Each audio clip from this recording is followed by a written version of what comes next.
Welcome to Webinar 3, Top Tips for Managing and Expanding Address Book.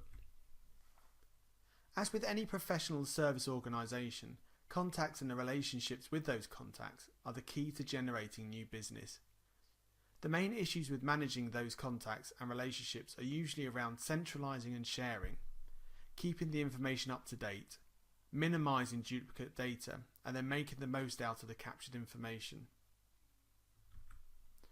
So here we have a typical contact management data flow, starting with creating or acquiring new contact information. So this is stored with further details such as telephone number, email, company address, and this can cover things like clients, potential clients, project team or suppliers.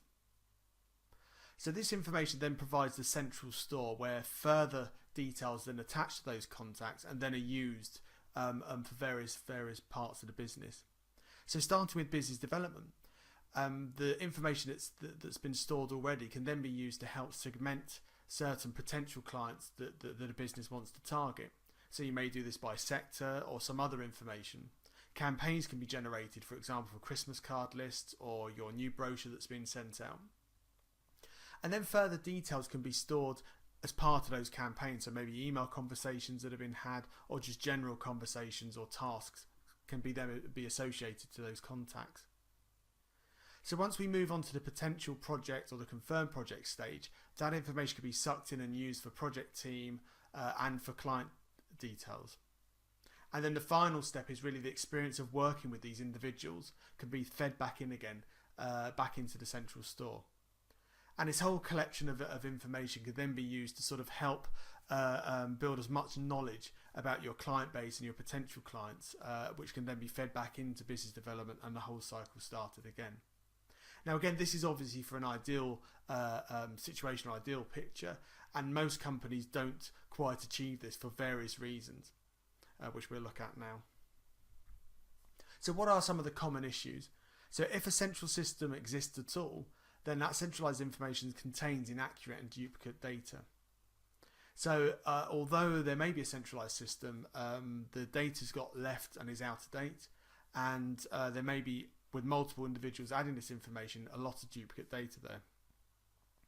Departments and staff use their own solutions for storing contact details. So if the central system has started to fail, you may find individuals or departments start to use their own systems, whether this be Outlook or more comprehensive solutions such as Sage Act or something like that. Systems and devices can't integrate or access the information. So you may find that people's phones don't talk with their Outlook information or vice versa, or you may find a central system doesn't talk with Outlook or a central system doesn't talk with their phones. So again, this can then start to lead to a failing of the data. And then the final one is minimal information is entered and details that are entered are not then utilized or analyzed. So basic information is entered, which may not be that useful, but then any other further information that is used or entered is then not fully used or utilized. So if you're looking for a particular solution, the things that you should sort of look at and are key really are being able to centralize that information and do it successfully. Offer easy access via all common devices, so things like phones, Outlook should be able to read information from your contact database. Something that can help you minimize duplicate data, again, will ensure people then start to build faith in the system. Enable automated or easy update. So again, keeping that information up to date is essential. And whether this can be done automated by things that are maybe send out an automatic email to individuals whereby they can fill in their or update their telephone and address details, which will then update your centralized system, or just make it very easy to update.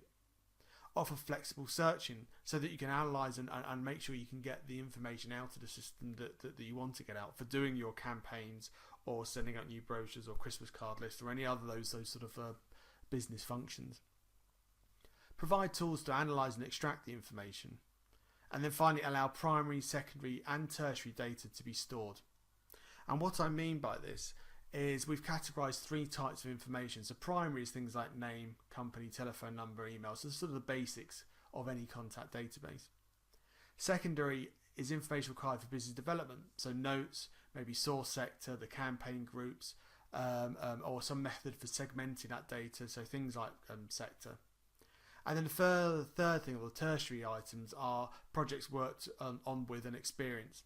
So being able to use that information, linking them to projects, so you then have a project list for each of your consultants that you work with, or the clients, and then maybe any experience that you've had with working with those individuals can then be stored as well. Okay, so now we're going to have an actual look at a contact management solution, and we're going to use Rapport 3 for the example.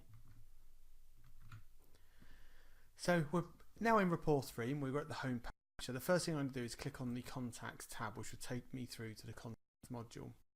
You happen to come across the first contact that I last searched on. So this in this case is John Silcott. So this is a typical amount of information on this contact database. So we've got things about the individual, some telephone details, email, position within the organisation, and then company details. So the name of the company, the group, address, website, and then business type. And on the right hand side here we then have related items. This is where we were looking at sort of the tertiary data items. So we've got things like the projects that we've worked with this individual, other members of the staff, of our staff, that also know this individual, any other contacts that work for Silcock, Dawson and Partners, and then any other companies that belong to the group Silcock, Dawson and Partners, and all these are hyperlinks. So if I select, for example, Nick Ford, that will take me through to Nick Ford's record and give me his details. If I want to look at one of the other branches within the Silcock, Dawson group, clicking that will then take me through to their London office. And if I want to go back to their Princess Risborough office, selecting will then take me back again. So these are just some of the sort of basic information that's stored along with this third sort of level tertiary information that's being linked from other parts of the system. Okay, so another area we touched on was duplicate contact information. Now there's a number of ways that this can be looked at or reviewed or prevented. And the first way is using the sort of reporting method, whereby you can have a look at data that's already gone into the system. So we've got an example report here which will enable you to see any contact information that's regarded as duplicate. So I'm running a report called Duplicate Contact Check. So what this has done is used a similar sounding first name and surname. So for example, here we've got Alan with a double L, one with a single L, Murray, Alan Murray Associates. They're both active. So you can see they've obviously just been put in incorrectly. And if you move, I'll look down the list, you can see we've got a number of contacts here that have gone in incorrectly, either as a duplicate or just a spelling mistake. So what you can do is try and build in tools to prevent duplicate information going in. To give you an example of that, if we're about to create a new, we can use something like this here. So it's a wizard for creating a new contact. So rather than as a normal database, you just directly add in information straight to the field and then click save. This will try and guide you through the process of avoiding duplicates. So the first question it asks is, what's the company's name? So if I was to type in here Silcock for Silcock Dawson, this will then search the database and find any company that already has Silcock Dawson in the title. So it's not going to stop me from creating new Silcock Dawson. I have the option down here, but it at least will highlight to me we already have 4 companies in the database that start with Silcock. So if I look down the list and find, oh, actually it is one of these, I can select the company and then click next. So we've skipped step 2, which is create the company name. We're straight on to creating a contact. So again, the same process applies. So we have mandatory fields here, the fields that are in grey. So if I start to add in the contact details, so John Silcock, as soon as I move off the surname, it will search the database of contacts this time and say, okay, there's already a contact in the database called John Silcock. So again, I have the same choices again. I can either select and say, okay, that is John Silcock, there is a duplicate, and it will take me through to that record and I can then have a look and make any changes. Or if it really is another John Silcock, I can then create that from scratch.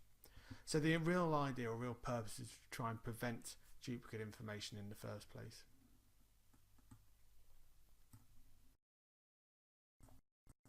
we touched on was being able to filter and search the information you've got stored. And in this example here, we've got over 11,000 contacts in our contact database. So if I want to be able to filter this information down to then be able to send a campaign out or do an invitation, I want to be able to use some kind of mechanism for doing that. So if I select on any one of these labels here, so for example business type, this will open up the filtering page where I can then specify what it is I want to then filter against. So because I clicked on the business type drop down, I can then choose that from the area here. So I'm now going to choose engineers from the list and click search. So this has brought back now 1,606 contacts that match our criteria. If I then want to further drill down, I could choose something like town.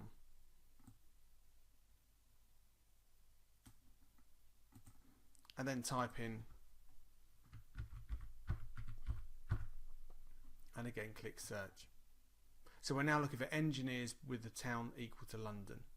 So this has now come back to 381 records. So you can see we've brought the database down from 11,000 to 1,600 to now 381 records. And we can continue to add filters within here until we get to the information we're interested in. So if I was to now select the first one in the list, we're now looking at our 381 records. And for this information, if I click on the power search icon where we set up our original filter and then click the export to Excel button, this will automatically dump that data into Excel, which can then be reused and imported into any campaign or something like a MailChimp, which can then be used to run an email campaign. Okay, so that's a basic sort of introduction to Rapport 3 contact management, and that concludes today's webinar. Thank you. And if I want a quick data dump of this information, if I click on the power search icon where we set up our original filter and then click the export to Excel button, this will automatically dump that data into Excel, which can then be reused and imported into any campaign or something like a MailChimp, which can then be used to run an email campaign. Okay, so that's a basic sort of introduction to Rapport 3 contact management, and that concludes today's webinar. Thank you.